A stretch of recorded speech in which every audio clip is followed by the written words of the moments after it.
Hello everyone, welcome to NEET PG series. I am Adesh from learner hub, the free learning platform जहां आप पढ़ते हो subjects like maths, physics, chemistry and biology absolutely for free only at learnerhub.com।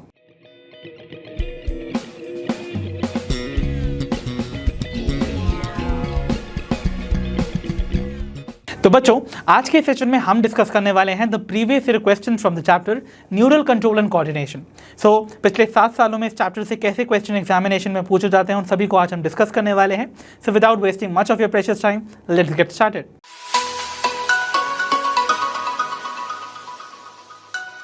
तो चलिए बच्चों, शुरुआत करते हैं अपने आज के सेशन की with the very first problem for today, और ये प्रॉब्लम है from the year 2017। The question says receptor sites for neurotransmitters are present on. तो भाई, न्यूरोट्रांसमीटर्स के लिए जो रिसेप्टर साइट्स हैं वो आखिरकार इनमें से किस जगह पर पाई जाती है? ऑप्शंस हैं option A pre synaptic membrane, option B the tips of the axons, option C post synaptic membrane, या फिर option D the membranes of the synaptic vesicles. सोचो बच्चों, कहाँ पर प्रेजेंट होते हैं द रिसेप्टर्स जिन पे जाके न्यूरोट्रांसमीटर्स अटैच करते हैं, बाइंड करते हैं? क्या प्री साइनेप्टिक मेम्ब्रेन पे करते हैं, या फिर टिप्स ऑफ द एक्सॉन पे करते हैं, या फिर पोस्ट साइनेप्टिक मेम्ब्रेन पे करते हैं, या फिर the membranes of synaptic vesicles पे करते हैं? Come on, try recalling.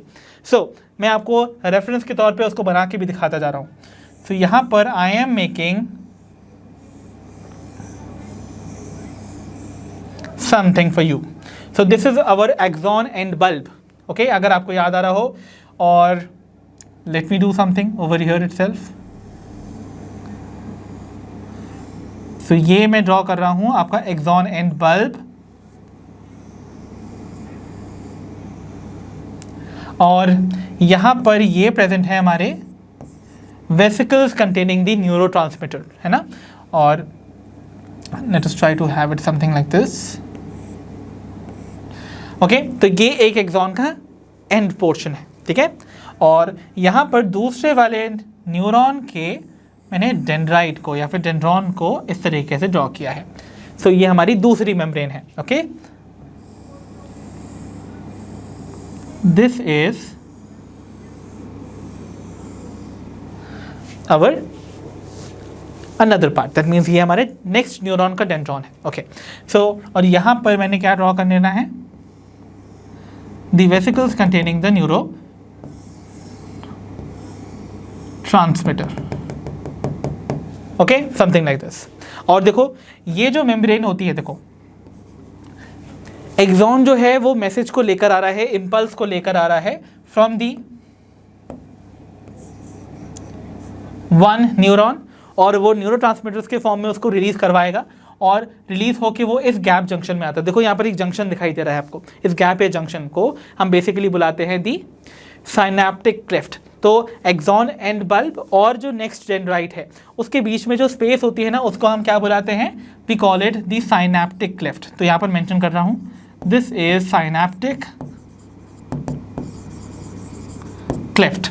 और ये जो मेम्ब्रेन साइनेप्टिक क्लेफ्ट से पहले पड़ती है, इसको हम बुलाते हैं दी प्री साइनेप्टिक मेम्ब्रेन। तो ये हमारी क्या है? Pre synaptic membrane. ओके, और जो बाद में पड़ेगी साइनेप्टिक क्लेफ्ट के बाद में, इस मेम्ब्रेन को हम बुलाते हैं दी पोस्ट साइनेप्टिक मेम्ब्रेन, राइट? और together pre synaptic membrane, synaptic cleft और पोस्ट साइनेप्टिक मेम्ब्रेन को हम बुलाते हैं द साइनैप्स, ठीक है? अब देखो यहाँ पर इस साइनेप्टिक क्लेफ्ट पे जैसे ही इम्पल्स आएगा, तो ये जो वेसिकल कंटेनिंग द न्यूरोट्रांसमीटर्स हैं वो अपने न्यूरोट्रांसमीटर्स को रिलीज करती हैं इन दिस साइनेप्टिक क्लेफ्ट, और ये न्यूरोट्रांसमीटर्स जाके कहाँ बाइंड कर जाते हैं?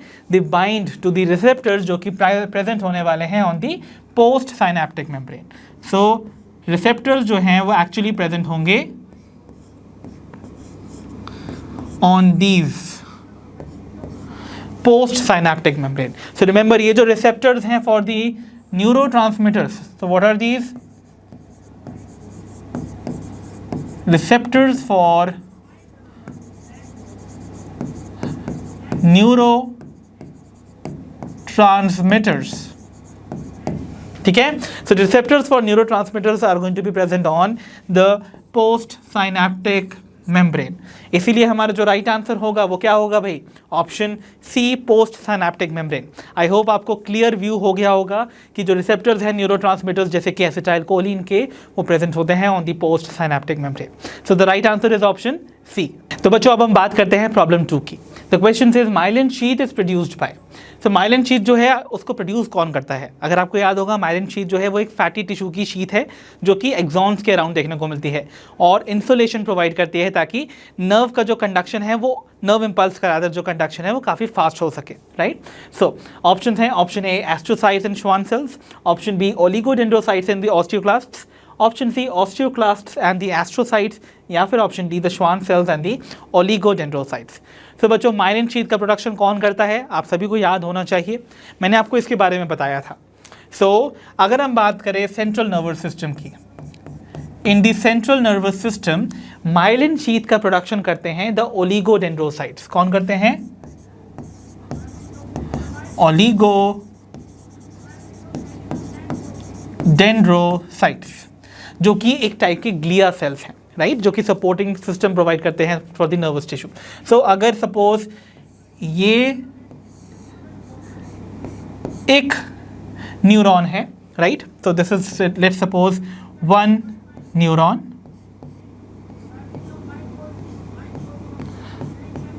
और लेट्स सपोज ये दूसरा न्यूरॉन है,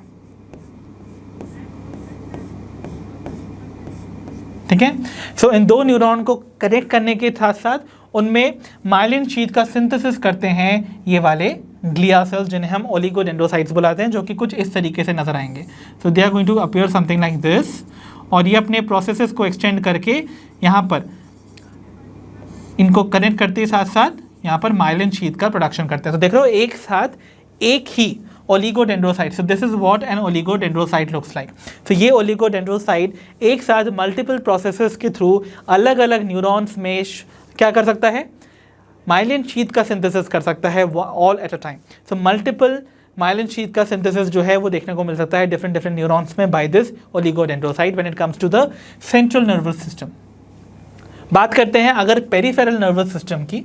सो इन पेरिफेरल नर्वस सिस्टम जो माइलिन शीथ का प्रोडक्शन है, it is carried out by the cells called the Schwann cells, जिनको पहली बार क्योंकि ऑब्जर्व किया था थियोडोर श्वान ने, इसलिए इनका नाम श्वान सेल्स पड़ा। तो आपको स्ट्रक्चर भी याद होगा जब हमने एक न्यूरॉन का स्ट्रक्चर देखा था, इफ़ यू रिमेंबर, मैं शॉर्टली यहाँ बना देता हूँ। सो समथिंग लाइक दिस, आपको कुछ प्रोसेसेस मिलती हैं डेंड्रॉन्स एंड डेंड्राइट्स की, राइट, कुछ इस तरीके से, और एक लॉन्ग सी प्रोसेस देखने को मिलती है समथिंग लाइक दिस, जो कि फर्दर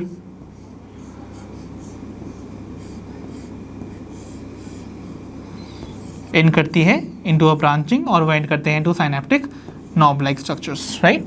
सो यहाँ पर आप देखते हो ये इसकी सेल बॉडी है, साइटोन है, राइट, और इनमें आपको कुछ ऐसे डॉटेड निक्सल ग्रैन्यूल्स मिलते हैं, वो सब आपको याद होगा। इस एक्सॉन पे आपको ना इस तरीके से माइलिन शीथ मिलेगी।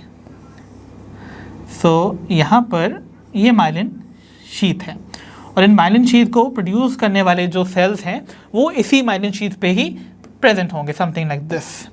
सो ये है वो सेल जिन्हें हम बुलाते हैं दी श्वान सेल्स। तो ये क्या हैं हमारे श्वान सेल्स। तो ये जो ग्रीन स्ट्रक्चर मैंने ड्रॉ किए हैं, these are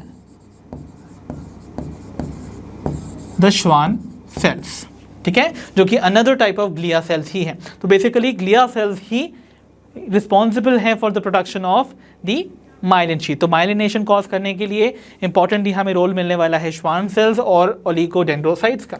so the right answer in this case must B which option? Option D, right. So the right answer is option D. I hope ये कॉन्सेप्ट भी आपको clearly समझ में आ गया होगा। तो बच्चों अब हमारे सामने है problem 3 from the year 2018। Let us see इस क्वेश्चन में क्या बोला जा रहा है। बोला जा रहा है which of the following structures और regions is incorrectly paired with its function. तो इनमें से कौन सा स्ट्रक्चर या फिर रीजन अपने फंक्शन के साथ इनकरेक्टली मैच्ड है, ठीक है, चलो पहले ऑप्शन को देखते हैं. It is medulla oblongata. So medulla oblongata को एसोसिएटेड किया जा रहा है with the function that it controls respiration and the cardiovascular reflexes. Perfectly correct है. आपको पता है ना, जो भी इंटरनल बॉडी, जो विसरल ऑर्गन्स की एक्टिविटीज़ हैं, जैसे रेस्पिरेशन हो गया या फिर कार्डियोवास्कुलर एक्टिविटीज़ हैं, वो सभी मेड्यूला ऑब्लोंगेटा के कंट्रोल में आती हैं. इनको हमने ऑलरेडी पढ़ा हुआ भी है, राइट. तो इसका मतलब ये हमारा एक करेक्ट मैचिंग है, बट हमें फाइंड करना है इनकरेक्टली मैच्ड पेयर को. ठीक है, तो इसका मतलब ये ऑप्शन एलिमिनेट हो जाएगा. बात करते हैं ऑप्शन बी की, दैट सेज कॉर्पस कैलोसम. अगर आपको याद होगा, कॉर्पस कैलोसम एक बैंड ऑफ फाइबर होता था, नर्व फाइबर, जो कि कनेक्ट करता है लेफ्ट और राइट सेरिब्रल हेमिस्फेयर्स को, जो कि आप सभी को याद होगा. तो हमारा जो सेरिब्रम है वो 2 सेरिब्रल हेमिस्फेयर्स में डिवाइडेड है ना, समथिंग लाइक दिस. सो अगर ये 2 सेरिब्रल हेमिस्फेयर्स हैं, something like this, left and right, तो इनको कनेक्ट करता है ये बैंड ऑफ नर्व फाइबर्स, जिसे हम कॉर्पस कैलोसम बुलाते हैं. तो इसका काम क्या है? To connect these 2 cerebral hemispheres. तो फंक्शन यहाँ पर करेक्टली मैच्ड है. इसका मतलब ये ऑप्शन भी एलिमिनेट करना पड़ जाएगा. देन ऑप्शन सी की बात करते हैं, दैट इज हाइपोथैलेमस. हाइपोथैलेमस एक ऐसा स्ट्रक्चर जो कि यहाँ पर बोला जा रहा है जैसे कि प्रोडक्शन ऑफ रिलीजिंग हार्मोन्स को करता है और रेगुलेट करता है टेम्परेचर, हंगर एंड थर्स्ट को. जी हाँ, परफेक्टली करेक्ट है ये भी. आई मीन ये function with this structure is perfectly correct. Why? Because हमने पढ़ा है हाइपोथैलेमस जो है वो रिलीजिंग हार्मोन को सिक्रीट करता है, जैसे GnRH, gonadotrophin releasing hormone, right. इस तरीके के रिलीजिंग हार्मोन्स का प्रोडक्शन ये करता है. साथ ही साथ ये थर्मो रेगुलेशन यानी कि टेम्परेचर का रेगुलेशन भी करता है, थर्स्ट और हंगर का भी ये रेगुलेशन करता है, कंट्रोल करता है. तो इसका मतलब ये फंक्शन भी करेक्टली मैच्ड है, इसलिए इस ऑप्शन को हमें एलिमिनेट करना पड़ जाएगा बच्चों.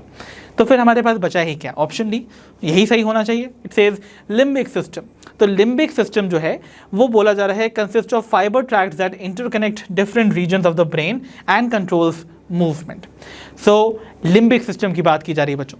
लिम्बिक सिस्टम एक ऐसा सिस्टम है जिसमें हाइपोथैलेमस, आपका जो एमिगडाला है, इस तरीके से कुछ ऐसे स्ट्रक्चर्स होते हैं जो आपस में जॉइन होते हैं और वो कंट्रोल करते हैं हमेशा आपके इमोशंस और आपके एक्सप्रेशन ऑफ इमोशंस को. ओके, तो जो सेक्सुअल बिहेवियर है या फिर जो नॉर्मल बिहेवियर, इमोशंस हैं, वो सभी लिम्बिक सिस्टम कंट्रोल करता है अलॉन्ग विद द हाइपोथैलेमस. तो याद रखिएगा, लिम्बिक सिस्टम भले ही नाम लिम्बिक हो रहा है, इसका मतलब ये नहीं है कि वो लिम्ब्स के साथ एसोसिएटेड होके आपके मूवमेंट्स को कंट्रोल करेगा. Definitely not. ये आपके एक्सप्रेशन और इमोशन को क्या करने वाला है? कंट्रोल करेगा. तो इसीलिए ये जो फंक्शन है associated with the structure is wrongly matched, और यही तो हमें फाइंड करना था. सो हमारा राइट आंसर क्या होने वाला है? It must be option D in this case. So the right answer in this case should be option D. तो बच्चों, अब हमारे सामने है problem number 4 from the year 2018. The question says Nissl's bodies are mainly composed of. तो जो Nisal bodies या फिर निसल्स ग्रैन्यूल कहलाते हैं वो आखिरकार मेनली किस में से मिलकर बनती हैं? ऑप्शन है, option A free ribosomes and rough endoplasmic reticulum, option D proteins and lipids, option C DNA and RNA, या फिर option D nucleic acids and the smooth endoplasmic reticulum. अब आपको पता होगा जो सेल बॉडी होती है एक न्यूरॉन की या फिर जो साइटॉन होता है, उसके अंदर आपको कुछ ग्रैन्युलर स्ट्रक्चर्स मिलते हैं जिनको पहली बार निसल नाम के साइंटिस्ट ने डिस्कवर किया था, इसलिए नाम पड़ा निसल्स ग्रैन्यूल. वो एक्चुअली कुछ नहीं है, they are the pieces of rough endoplasmic reticulum, और रफ एंडोप्लाज्मिक रेटिकुलम के साथ एसोसिएटेड होते हैं सर्टेन राइबोसोम्स एज वेल. तो ये जो राइबोसोम्स और रफ एंडोप्लाज्मिक रेटिकुलम के पीसेस हैं, they only constitute the Nissl's granule. और सिंस ये दोनों स्ट्रक्चर्स जो हैं they are going to be present together, अब आपको पता है इनका फंक्शन क्या होने वाला है. राइबोसोम का मेन फंक्शन प्रोटीन सिंथेसिस का. इसका मतलब ये दोनों स्ट्रक्चर जो हैं cell body of the neuron के अंदर प्रोटीन सिंथेसिस को कैरी आउट करते हैं. The right answer should be then option A, free ribosomes and the rough endoplasmic reticulum. तो बच्चों, अब हमारे सामने है problem 5 from the year 2019 and the question says which part of the brain is responsible for thermoregulation. भाई, temperature की regulation से related आखिरकार कौन सा पार्ट ऑफ द ब्रेन आपको मिलता है? यहाँ पर जो ऑप्शन हैं वो हैं option A corpus callosum, option B medulla oblongata, option C cerebrum, या फिर option D hypothalamus. And I know बहुत इजी क्वेश्चन है, आप सभी को पता है कि टेम्परेचर रेगुलेशन, थर्स्ट और इवन हंगर का रेगुलेशन या कंट्रोल आता है under the control of hypothalamus. So hypothalamus ही वो स्ट्रक्चर है ब्रेन का जो कि थर्मो रेगुलेशन या फिर टेम्परेचर रेगुलेशन को कैरी आउट करता है inside the body. So corpus callosum नहीं भाई, क्योंकि वो दो सेरेब्रल हेमिस्फीयर को बस जोड़ के रखता है। मेड्यूला ऑब्लोंगेटा इंटरनल बॉडी जो भी एक्टिविटीज़ हो रही हैं, चाहे वो रेस्पिरेशन का रेट हो या फिर कार्डियोवास्कुलर रिफ्लेक्सेस हो, उनको कंट्रोल करता है। सेरेब्रम जो है वो थिंकिंग पैटर्न वगैरह सबको कंट्रोल करता है। बट यहाँ पर hypothalamus is going to be the structure जो कि thermo regulation, temperature regulation carry out करेगा। इसीलिए the right answer must be option D, hypothalamus. तो बच्चों बढ़ते हैं towards problem 6 from the year 2022। The question is select incorrect statement regarding the synapses. अब भाई साइनैप्स से रिलेटेड आपको इनकरेक्ट स्टेटमेंट फाइंड करनी है, ठीक है। चलो अब पहला जो ऑप्शन है, it says the membranes of the presynaptic and the postsynaptic neurons are in close proximity in an electrical synapse. तो याद है आप सभी को बच्चों, मैंने साइनैप्स आपको बताए थे दो टाइप के होते हैं। एक होता है इलेक्ट्रिकल साइनैप्स जो कि रैदर क्विक है, और दूसरे होते हैं केमिकल साइनैप्स जो कि न्यूरोट्रांसमीटर्स के थ्रू ट्रांसमिशन करते हैं इम्पल्स का। तो वो रैदर कंपैरेटिवली इलेक्ट्रिकल साइनैप्स से काफ़ी लेस क्विकर होते हैं, फिर थोड़े से स्लोअर होते हैं। ओके, सो यहाँ पर बोला जा रहा है जो इलेक्ट्रिकल साइनैप्स का केस है उसमें प्री साइनैप्टिक मेम्ब्रेन और post synaptic membrane close proximity में लाई करते हैं, मतलब वो बहुत पास लाई करते हैं, जो कि करेक्ट है। इतना पास लाई करते हैं एज इफ कि एक ही न्यूरॉन में ही ट्रांसमिशन हो रहा है एक इलेक्ट्रिकल इम्पल्स का। ओके, तो जो बीच में पड़ने वाले मल्टीपल न्यूरॉन्स होंगे ना, वो इतने पास होने वाले हैं कि ऐसा लगेगा ट्रांसमिशन इतना क्विक होगा कि एज इफ एक ही न्यूरॉन के अंदर ट्रांसमिशन हो रहा हो। इसीलिए ये वाली स्टेटमेंट तो करेक्ट है। अब करेक्ट है तो हमें एलिमिनेट करना पड़ेगा, बिकॉज हमें इनकरेक्ट स्टेटमेंट को आइडेंटिफाई करना है, ठीक है। चलो बात करते हैं ऑप्शन बी की। It says electrical current can flow directly from one neuron into the other across the electrical synapse. Perfectly correct है भाई। इलेक्ट्रिकल साइनैप्स के केस में इलेक्ट्रिक करंट जो है वो बहुत डायरेक्टली बिल्कुल फ्लो कर सकता है आराम से एक न्यूरॉन से दूसरे न्यूरॉन में, जो कि परफेक्टली करेक्ट है बच्चों। ओके, तो इसका मतलब ये स्टेटमेंट भी करेक्ट होने की वजह से एलिमिनेट करनी पड़ेगी, है ना। देन उसके बाद बात करते हैं ऑप्शन सी की। बोला जा रहा है केमिकल साइनैप्स यूज न्यूरोट्रांसमीटर्स। जी हाँ, केमिकल साइनैप्सेस को कैरी आउट करवाने के लिए आपको केमिकल्स चाहिए जिन्हें हम बुलाते हैं न्यूरोट्रांसमीटर्स, जैसे कि एसिटाइल कोलिन। तो इसका मतलब ये भी स्टेटमेंट करेक्ट है, तो एलिमिनेट करना पड़ेगा। तो फिर बचा क्या? Option D. So option D के अकॉर्डिंग बोला जा रहा है कि impulse transmission across a chemical synapse is always faster than that across N electrical synapse. तो बोला जा रहा है कि जो इम्पल्स का ट्रांसमिशन होगा अक्रॉस दी केमिकल साइनैप्स, तो केमिकल साइनैप्स के अक्रॉस जो ट्रांसमिशन ऑफ इम्पल्स है वो फास्टर होगा हमेशा दैन दी इलेक्ट्रिकल साइनैप्स, जो कि टोटली रॉन्ग है। आपको पता है सबसे फास्टेस्ट जो इलेक्ट्रिकल इम्पल्स का ट्रांसमिशन होता है वो इलेक्ट्रिकल साइनैप्स के थ्रू होता है, ना कि केमिकल साइनैप्स के थ्रू। तो यही वो रॉन्ग स्टेटमेंट है जिसे हमें आइडेंटिफाई करना था। तो हमारा राइट आंसर क्या होने वाला है? It must be option D in this case. तो बच्चों अब हम बढ़ते हैं towards problem 7 and the question is match the following type question, जहां पर आपको आइटम्स ऑफ लिस्ट 1 को मैच करना है विद लिस्ट 2 और फाइंड करना है करेक्ट आंसर को from the options given below. चलो लिस्ट 1 में पहले आइटम्स देख लेते हैं कौन कौन से हैं। That is multipolar neuron, bipolar neuron, myelinated nerve fibres and unmyelinated nerve fibres. और लिस्ट 2 में बोला जा रहा है भाई somatic neural system, cerebral cortex, retina of I and the spinal nerves. चलो अब इन आइटम्स को करेक्टली मैच करते हैं। सबसे पहले बात करते हैं मल्टीपोलर न्यूरॉन्स की। मल्टीपोलर न्यूरॉन्स याद है आप सभी को, कुछ ऐसे न्यूरॉन जिनमें एक्सॉन तो एक होगा। सो एक्सॉन यानी कि जो लॉन्ग प्रोसेस है वो एक ही होने वाली है, समथिंग लाइक दिस, ठीक है, शॉर्टली बना रहा हूँ। बट जो डेंड्रॉन्स होंगे they are going to be multiple, ठीक है, something like this. So dendrites are going to be many but axon is going to be one. ऐसा कहलाता है, ऐसा न्यूरॉन मल्टीपोलर न्यूरॉन है। और ये मिलता कहाँ है? ये मिलता है आपको सेरिब्रल कॉर्टेक्स में। तो जो फर्स्ट आइटम है that is a item is matching with the second one. A second से कहाँ कहाँ मैच हो रहा है? ऑप्शन ए में, ऑप्शन सी में एंड डी में। मतलब ऑप्शन बी एलिमिनेट हो गया कि नहीं हो गया? ठीक है। Now we have is bipolar neuron. Bipolar neuron देखो सिर्फ 2 पोल्स होने वाले हैं इस न्यूरॉन में। दैट मीन्स एक ऐसा न्यूरॉन जिसमें एक ही एक्सॉन होने वाला है और एक ही डेंड्रॉन होने वाला है, डेंड्राइट होने वाला है। तो ऐसा जो न्यूरॉन है it is going to be called a bipolar neuron. और ये आपको मिलता है in the retina of your eye. तो आंखों की जो रेटिना वाली इनरमोस्ट लेयर है ना, उसमें मिलता है ये bipolar neuron. So B is going to be present with, और B is going to be matched with the third one. तो बी थर्ड से कहाँ मैच हो रहा है? ऑप्शन ए एंड डी में। इसका मतलब ऑप्शन सी भी एलिमिनेट हो गया, है ना। चलो बात करते हैं ऑप्शन सी की, सी या फिर थर्ड आइटम की in the list 1, that is myelinated nerve fibre. So myelinated nerve fibres यानी कि कुछ ऐसे बंडल ऑफ एक्सॉन जिनमें माइलिन शीथ प्रेजेंट है, और आपको पता है माइलिन शीथ प्रेजेंट होती है in the spinal nerves, right. तो स्पाइनल नर्व से मैच करा देते हैं भाई इसको, ओके। सो यहाँ पर ये माइलिनेटेड नर्व फाइबर्स प्रेजेंट होंगे स्पाइनल नर्व्स में, तो C should match with the fourth one, तो सी फोर्थ से मैच हो रहा है ऑप्शन ए में, इसका मतलब ऑप्शन ए करेक्ट है एंड डी भी रॉन्ग है। और अनमाइलिनेटेड नर्व फाइबर्स मिलते कहाँ हैं भाई? इन अवर सोमैटिक न्यूरल सिस्टम, या फिर even another one is the autonomic nervous system में। तो सोमैटिक एंड ऑटोनॉमिक में आपको मिलते हैं अनमाइलिनेटेड नर्व फाइबर्स, तो इसका मतलब your D should match with the first one, जो कि यहाँ पर है भाई, इसीलिए हमारा ऑप्शन ही तो करेक्ट कौन सा होने वाला है? It is going to be option A. So correct answer in this case must be option A. तो आइए बच्चों बढ़ते हैं टुवर्ड्स प्रॉब्लम 8, जो कि है from NEET 2023। The question says the parts of the human brain that helps in regulation of sexual behaviour, expression of excitement, pleasure, rage, fear etcetera are. So बच्चों कौन सा वो पार्ट ऑफ ह्यूमन ब्रेन है जो कि regulation of sexual behaviour को, यानी कि सेक्सुअल बिहेवियर को रेगुलेट करता है, और एक्सप्रेशन ऑफ सर्टेन इमोशन जैसे कि एक्साइटमेंट, प्लेजर, रेज, फियर, इन सभी के एक्सप्रेशन को कंट्रोल करता है? ऑप्शंस देख लेते हैं। ऑप्शंस हैं corpora, quadrigemina and hippocampus. Option B brainstem and epithalamus. Option C corpus callosum and thalamus, या फिर option D limbic system and the hypothalamus. तो आप सभी को याद होगा, हमने इसके बारे में पढ़ा हुआ भी है कि limbic system along with the hypothalamus together जो है वो कंट्रोल करता है behaviour of your sexual behaviour भी कह सकते हो, और the expression of the feelings like excitement, pleasure, rage, fear, etc. and etc. Okay, so limbic system and hypothalamus together, और limbic system basically composed होता है structures like amygdala हो गया, hippocampus हो गया, ये सभी मिलके together with hypothalamus इन सभी चीज़ों को कंट्रोल कर लेते हैं।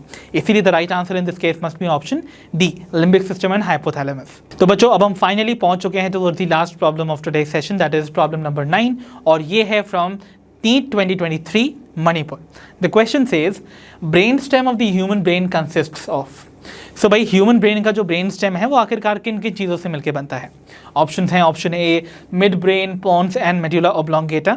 Option B forebrain, cerebellum and pons. Option C thalamus, hypothalamus and corpora quadrigemina, या फिर option D amygdala, hippocampus and corpus callosum. So what do you think बच्चों, क्या राइट आंसर होने वाला है?